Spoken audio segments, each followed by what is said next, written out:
নমস্কার বন্ধুরা, আবার এক নতুন রেসিপিতে আপনাদের সকলকে স্বাগতম। আজ নিয়ে এসেছি রাঙালুর মিষ্টি বড়া। এটি ছোট বাচ্চারা খেতে খুবই পছন্দ করে না, কারণ মিষ্টি মিষ্টি বড়া হয়, এমনকি বড়রাও খেতে পছন্দ করবে। তো এর জন্য প্রথমে আমি 300 গ্রাম রাঙালু সিদ্ধ করে হাতের সাহায্যে ম্যাশ করে নিয়েছি। আপনারা চাইলে এটা মিক্সিতেও পেস্ট করে নিতে পারেন। এরপর দিয়ে দিলাম 100 গ্রাম মতন আটা, সামান্য লবণ, হাফ চামচ, আর 50 গ্রাম মতন চিনি, কারণ আলুটা খুবই মিষ্টি মিষ্টি হয়। এরপর সমস্ত উপকরণগুলো ভালোভাবে মেখে নিয়েছি। দেখুন এরকম হবে মাখাটা।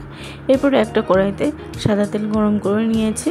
তেলটা গরম হওয়ার পরে হাই ফ্লেমে প্রথমে তেলটা গরম করে নিতে হবে, তারপর লো টু মিডিয়াম ফ্লেমে রেখে বড়াগুলো ভাজতে হবে। এরপর রাঙালুর বড়াগুলো আমি তেলের মধ্যে দিয়ে দিলাম। দেখুন নিচ থেকে ব্রাউন উল্টে পাল্টে দিয়ে বড়াগুলো ভাজতে হবে। দেখুন লাল লাল হয়ে গেছে বড়াগুলো, মানে এগুলো ভাজা হয়ে গেছে। এরপর তেলের থেকে আমি নামিয়ে নেব। একই রকমভাবে আমি বাদবাকি বড়াগুলোও ভেজে নেব। একই তেলের মধ্যে আমি দিয়ে দিলাম বাদবাকি বড়াগুলো।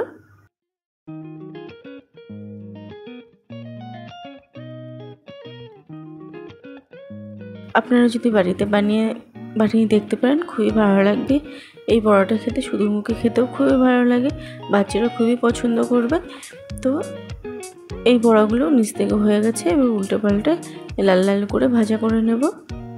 তো আপনারা যদি বাড়িতে বানিয়ে থাকেন, অবশ্যই কমেন্ট বক্সে জানাবেন আপনাদের এই রাঙালুর মিষ্টি বড়াগুলো খেয়ে কেমন লাগলো। তো হয়ে এসছে রাঙালুর বড়াগুলো। এবার আমি এগুলোকে নামিয়ে নেব, নিয়ে একটা প্লেটে আমি সার্ভ করে নেব। এবার একটা প্লেটে আমি এগুলোকে সার্ভ করে নিলাম। তো রেডি হয়ে গেল রাঙালুর মিষ্টি বড়া। তো বন্ধুরা, রেসিপিটা আপনাদের কেমন লাগলো অবশ্যই কমেন্ট করে জানাবেন। ভালো লাগলে লাইক শেয়ার করার অনুরোধ রইল। আজ এইবার হাজির হব অন্য কোনো রেসিপির সাথে। সবাই ভালো থাকবেন, সুস্থ থাকবেন।